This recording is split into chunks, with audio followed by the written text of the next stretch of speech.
Have you ever wrestled with the concept of God's holiness? The idea of God's holiness being too much for broken, sinful people to handle, or even fallen creation to handle. It feels very alienating, eh? Canadian, eh? The idea of God really wanting to be with people, but his very essence, not being able to handle it. Or us, not being able to handle it. It's like God being a fire who wants to hug you, but as he hugs you, he burns the crap out of you, sort of thing. But the weird thing is that most of these ideas come from the Old Testament, don't they? Isn't God the one who teaches the separation between the holy and the profane? The tabernacle of Moses is really clear about that. It feels like God needed a really, really sanitized place and really specific things in there for him to be able to dwell amongst evil humans. I mean, for crying out loud, the priest had to wear silk underwear. I've felt like this and wrestled with these ideas for years. Don't tell me you haven't. But the truth is that the Old Testament teaches us plenty of things, many things, but that the creation is a rotten second-class thing that God just cannot handle is not one of them. God did not need the tabernacle or the temple to dwell among his people. The people did. Israel did. God did not need the sacrificial system. The people did. God did not need to be fed, to be clothed, to be praised, or entertained. Israel needed the sacred symbols. Israel needed to be reminded of their allegiance to God. But God did not need any of those things. But, I don't know, some of us have this picture of God being really, really, really allergic to evil.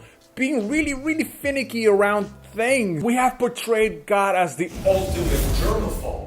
We've portrayed God as walking, on his tippy toes every time he wants to, approach a human being and talk to him, in answer to a prayer. He's like, ew, and just walking on the tippy toes, just like super disgusted because he can't stand sin and he can't stand the rotten humans, and he's trying to answer, he's trying to heal, but he cannot stand it. And I mean, correct me if I'm wrong, but we can definitely see this in Genesis, right? When God is approaching Abraham and he wants to talk to him, he's wrestling with his gag reflex, right? He's approaching this rotten human. He's trying to control it. He's trying to control it. Abraham, I will make you into a great nation.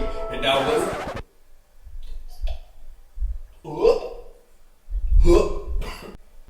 Abraham, can you look away? I just cannot do this when you're staring. You're looking at me. Wait. I'm God, I can do this. I'm God, I can do this. And I will make you into a great nation. And I will... Sorry, I can't. I just can't. Man, I knew I should have called Gabriel for this. Gabriel! Gabriel! If this were the case, God would have lost control of his creation long time ago. Did God need magical things or magical people in order to show up? No. There was no magic involved. The Ark of the Covenant was still made of regular things, things you would use to make your house or a boat or even other idols. The material to make the Ark of the Covenant did not come from a different dimension from a meteorite from space. God did become a human, didn't he? He wasn't born with a special body, sickness-free body that didn't sweat or smell weird or fart, or he became good old, nice old Homo sapiens flesh. And God did not need to be in a really magical special place in order to give them Torah. He did it at a normal mountain. And when God did his wonderful deed, he seldom did it in connection with the temple. He normally did it out on the streets and on a lake, on a hill, on a mountain, inside a house.